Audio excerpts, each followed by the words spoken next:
Hi everyone, my name is Mahmood Sheikh and from past few videos I have been working on making a video tutorial series on C programming. In my last video I started discussion on translators, and as I have told you that there are three types of translators. First one is compiler, second one is interpreter, and then third one is assembler.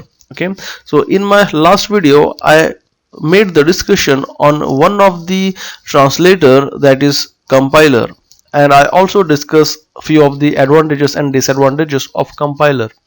Okay, so in this video I'm going to discuss about second type of translator, which is interpreter. Okay, so before coming to today's topic, I just want to tell you guys that if you guys like this video, click on like button, share it with your friends. Don't forget to subscribe to this channel, and if you guys have any queries, then let me know in the comment section.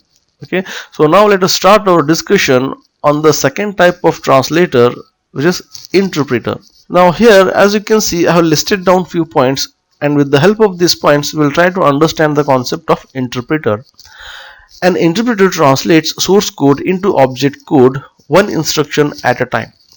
So now how interpreter works is, so whenever you start the process of interpreting your code, then interpreter will take first line, translate it, and then convert it into object code.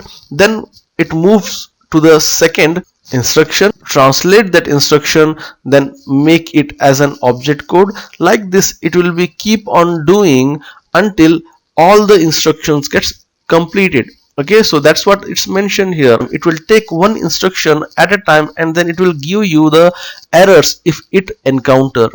Next point is, an interpreter is a program that directly executes the instructions of a high level language without converting it into machine code.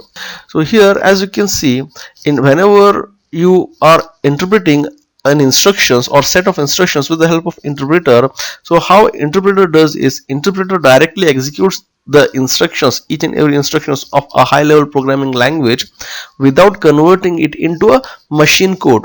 But in the case of compiler, whenever a compiler compiling the set of instructions, it will first convert those set of instructions into a machine code. Machine code in the means the code which can be understood by the computer. Then that machine code gets converted into output. Okay, so but that is not happen in the case of interpreter. Interpreter directly executes the instructions of a high level language without converting the instructions into a machine code. Next point is, it executes the source code directly and produces the output. Okay, so interpreter does not create any machine code. Okay, so it's directly execute the source code and produce the output. Next is, translate the source code in some intermediate code and then execute this code. Okay, so it just translate the source code into some intermediate code and then execute this code. So the resulting object code is then executed immediately. The process of interpreter taking the source code and then interpreting it and then generating the output, this entire process is called as interpretation. So these are some of the points regarding interpreter. I hope you guys have understood. So now let us move on to the next slide, where we will be going to discuss about advantages and disadvantages of interpreter. So the first advantage is, instructions are executed as soon as they are translated. Okay, so that's what we have already discussed. Okay, next is, since instructions are executed once translated, they are not stored for later use.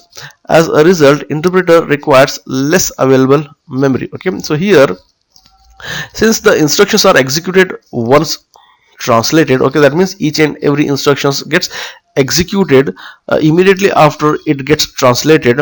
They are not stored in some memory. So the moment translator encounter an instruction, it directly execute it and gives the errors. If it encounter any errors, the interpreter does not store the output of any interpreted instruction. The moment it interprets the instruction, it just gets executed.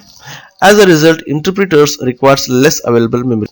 Errors can be spotted quickly. Once an error is found, the program stops running and the user is notified at which part of the program the interpretation has failed. Okay, so here with this approach, errors can be easily and quickly identified and spotted.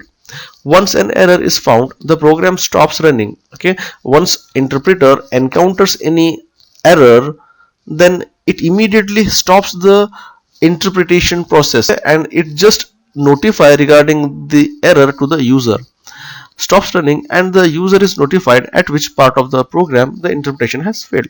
The moment it encounters any error in the instructions, it's just stop its interpretation and notify that error to the programmer. And this makes interpreters extremely useful when developing programs. Okay, so this feature of interpreters becomes very useful at the time of developing the programs. Now let us come to discuss disadvantages. Interpreted programs run more slowly. The processor has to wait for each instruction to be translated before it can be executed. Okay, so the way how an interpreter work is, it first takes an instruction, interpret it, and then execute. Okay, so this is how it does for each and every instruction. So in this case, processor has to wait until the interpreter interprets each and every instruction. And last one is interpreters do not produce an executable file that can be distributed. So one of the disadvantages of interpreter is that interpreters does not produce an executable file which you can use and share or distribute with others. As a result, the source code program has to be supplied. So in this case, because of this disadvantage, you has to supply the source code program. Okay, so these are some of the advantages and disadvantages of interpreter. So I hope you guys have understood. So in this video I have tried to discuss everything about interpreter, what is an interpreter, how interpreter works, and how an interpreter is different from a compiler, along with few advantages and disadvantages of interpreter. Okay, so I hope you guys have got the clear understanding about interpreter.